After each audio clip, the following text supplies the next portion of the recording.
가끔 길에서 교통사고가 나는 것을 목격할 수 있습니다. 근데 가벼운 접촉사고가 나면 네가 잘했다, 네가 잘못했다, 아니다, 네가 잘못했다, 그렇게 서로 언성을 높이며 싸우는 것도 볼 수 있습니다. 근데 큰 소리 내는 사람을 가만히 보면 오히려 그 사람이 잘못했을 경우가 더 많습니다. 이런 경우에 맞는 우리나라 속담이 있죠. 방귀 낀 놈이 성낸다 라는 말이 있지 않습니까?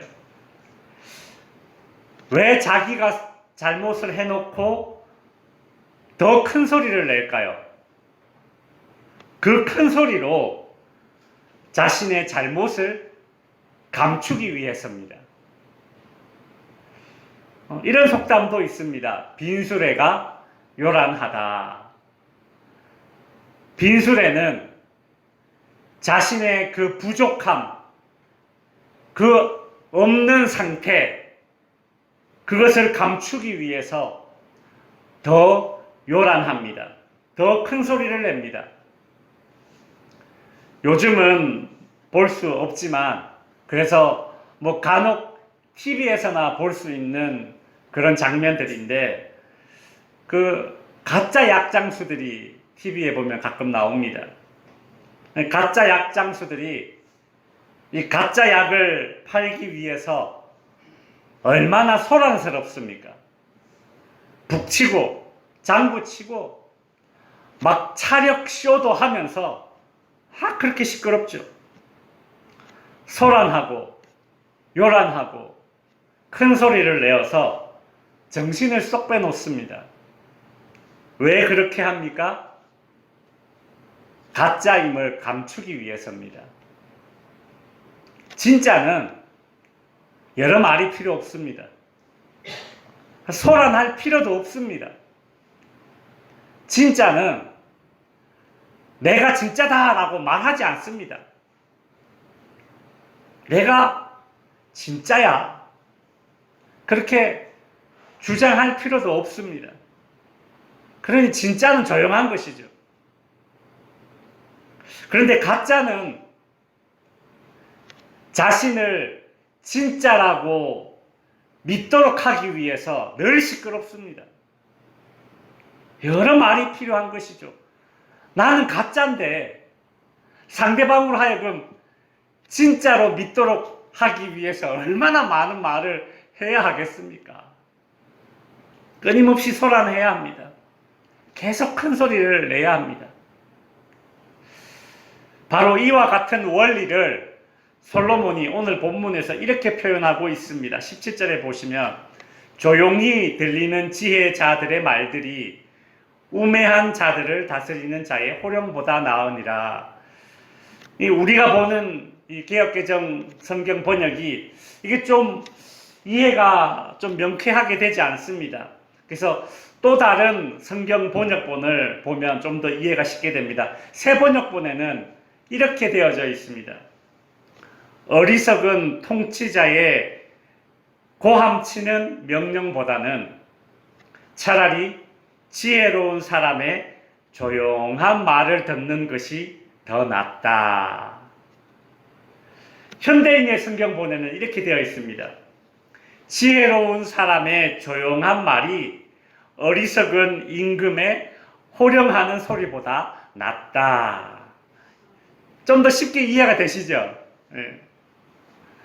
이게 히브리어를 이렇게 번역하는 과정에서 이렇게 하다 보니까 조금씩 다를 수는 있지만, 그래서 여러 성경을 같이 번역본을 성경을 보는 게 이해에 좀 쉽게 도움이 됩니다. 솔로몬은 지혜자의 조용한 소리와 우매한 자의 그 시끄러운 소리를 비교를 하면서 우리로 하여금 큰 소리보다는 작은 소리에 집중해야 한다는 것을 깨닫게 해줍니다. 열왕기상 18장에 보면 엘리야 선지자가 바알과 아세라 우상을 섬기는 그 이방 선지자 850명과 이 맞짱을 뜨죠. 850대 1로 맞짱을 떠서 이깁니다. 뭐 이런 주먹 다짐이 아니죠. 예, 우리 애들은 또 맞짱이라 그러니까 주먹 다짐을 생각하는데 그게 아니라 각자 제단을 쌓고 제물을 올려놓고 각자 자기가 믿는 신께 기도를 하는 겁니다. 그래서 진짜 신이라면 하늘에서 불이 내려와 이 제물을 태울 것이다. 그렇게 할 수 있는 신이 진짜 참신이다. 그렇게 내기를 해서 이 850대 1로 그렇게 맞짱을 뜨는 겁니다. 850명의 이 우상을 섬기는 이방 선지자들이 아무리 쇼를 해도 아무리 시끄럽게 떠들어도 하늘에서 불을 내려오지 못합니다. 왜냐하면 바알과 아세라 그 우상이기 때문에 잡신은 못해요. 그러자 엘리야 선지자는 자기가 쌓은 그 제단 위에 짐승을 올려놓고 거기다가 물을 콸콸콸콸 붓습니다. 아니 지금 불이 필요한데 거기다가 물을 부어버리면 이게 불타기가 더 힘들잖아요. 엘리야는 자신이 있었던 거예요. 그 물을 콸콸콸콸 붓고 시끄럽게 얘기하지도 않습니다. 하나님 당신이 참신임을 저들로 알게 하소서. 그때 하늘에서 불이 내려와서 그 물에 젖은 제물을 다 태우고 물도 태우고 돌까지 다 태웠다라고 하죠. 이런 엄청난 일을 겪고 난 이후에 이 바알과 아세라를 섬겼던 이 이세벨이라는 왕비가 이 엘리야를 죽이고자 마음을 먹습니다. 근데 그 소식을 엘리야 선지자가 듣고 이 이세벨 왕비를 피해서 유대 광야로 도망을 칩니다. 그 유대 광야에서 엘리야는 탈진과 우울증을 겪게 됩니다. 그래서 나무 밑에 앉아가지고 아유 하나님 이만하면 됐습니다. 고마 나 좀 데려가 있어. 딱 그렇게 이야기를 해요. 하나님께서 천사를 보내어서 그 엘리야에게 물을 마시게 하고 또 음식을 먹게 합니다. 그리고 또 천사를 보내어서 그 누워있는 엘리야 선지자를 이 마사지를 해줍니다. 성경에 보면 그 엘리야를 만져주었다라고 하죠. 이 마사지입니다. 영어로 보면 마사지로 되어 있습니다. 천사의 마사지를 받았으니 얼마나 개운하겠습니까? 그리고 나서 천사가 이렇게 이야기를 해요. 하나님이 엘리야 선지자 당신에게 이런 말씀을 하셨습니다. 너는 일어나서 저기 호렙산으로 가라. 하나님께서 호렙산에서 엘리야 선지자 당신을 만나 주시겠다고 하십니다. 천사가 먹을 걸 주죠. 마실 걸 주죠. 마사지 해주죠. 근데 하나님이 만나 주시겠다고 하니까 엘리야가 힘을 냅니다. 그래서 40일 밤낮으로 걸어서 호렙산에 도착을 해요. 호렙산에 도착해서도 엘리야는 여전히 이세벨 그 왕비가 두려웠습니다. 자신을 죽이려고 하니까 두렵죠. 그래서 동굴에 들어가 숨어 있었어요.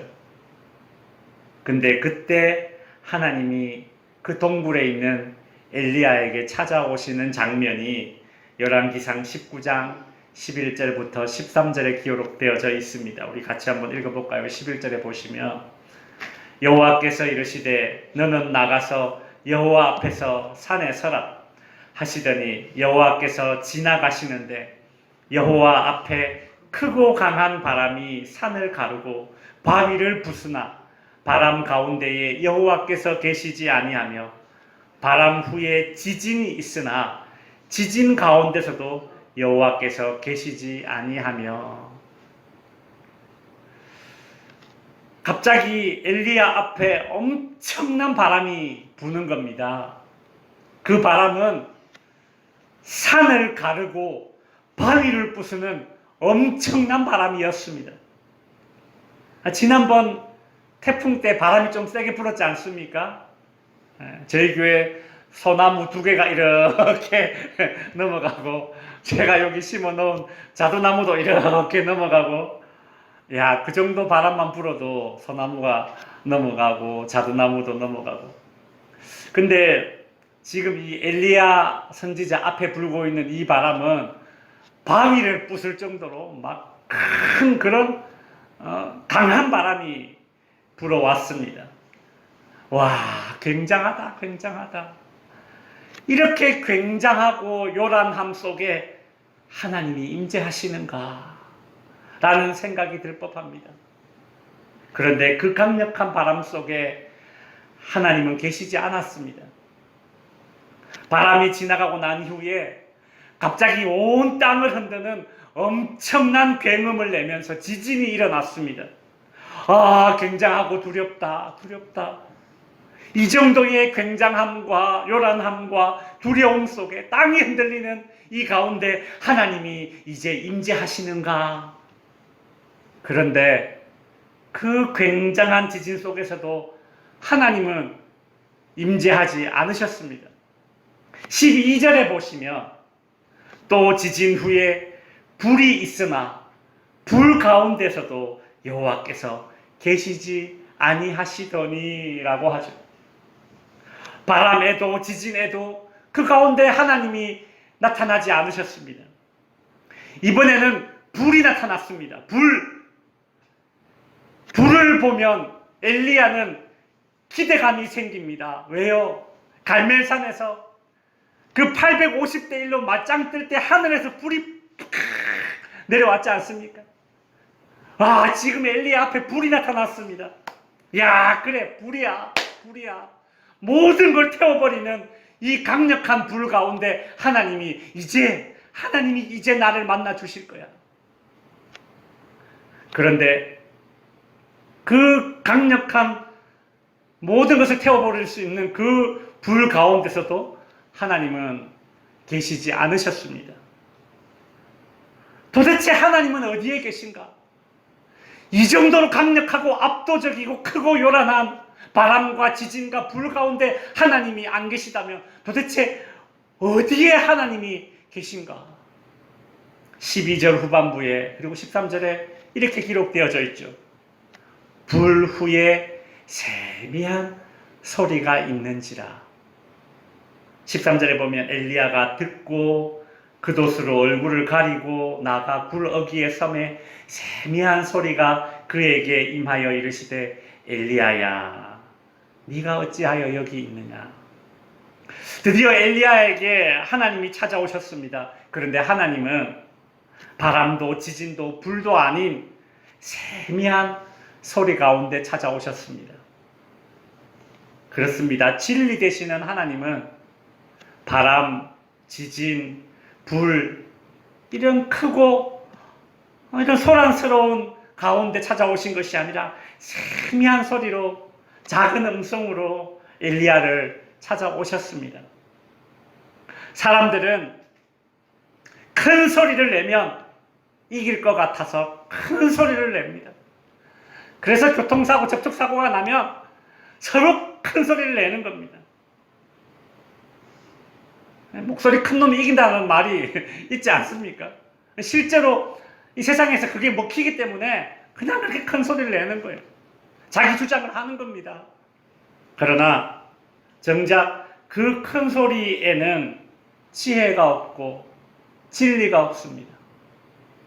진리는 조용한 가운데 전달되어지고 찾아오는 것이죠. 솔로몬이 이것을 깨달았던 것 같아요. 그래서 오늘 본문에 그와 같이 말하는 것이죠. 그런데 여러분, 세상사에는 간혹 가짜가 진짜를 이길 때가 있습니까? 없습니까?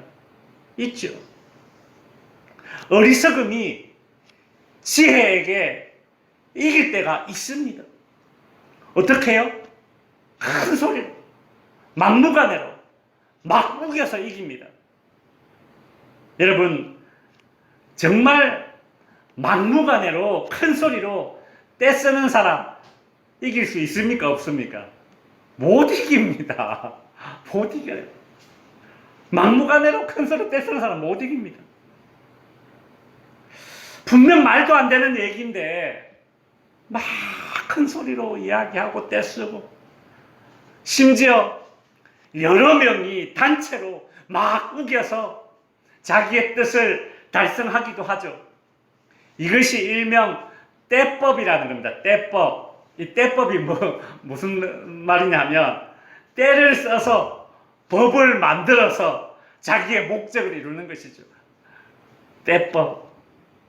잘못되었지만 목소리 큰 사람들의 뜻을 먼저 들어주는 것이 때로는 이 세상의 원리입니다. 오죽하면 이런 속담이 있습니까? 무는 개를 돌아본다. 그죠? 오래전에 어떤 고등학교에서 그 전교회장 이제 투표를 했습니다. 후보 2명이 나왔습니다. 한 명은 말 그대로 엄친아, 그러니까 모범생.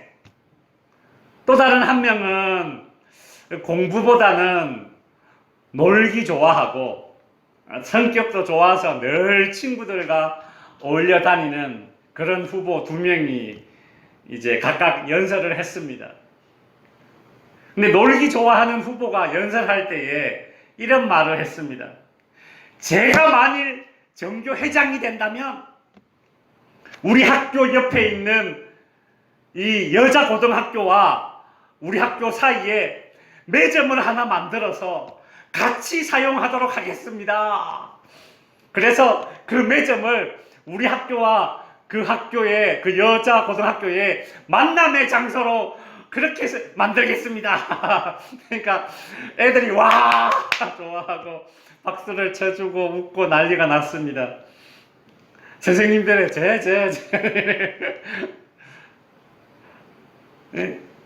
누가 들어도 말이 안 되는 얘기잖아요. 그죠? 전교회장이 뭐라고 매점을 만들고 그 옆에 있는 여자 고등학교 아이들이 그 매점에 와서 무슨 만남의 장소를 만들겠습니까? 말이 안 되는 소리죠.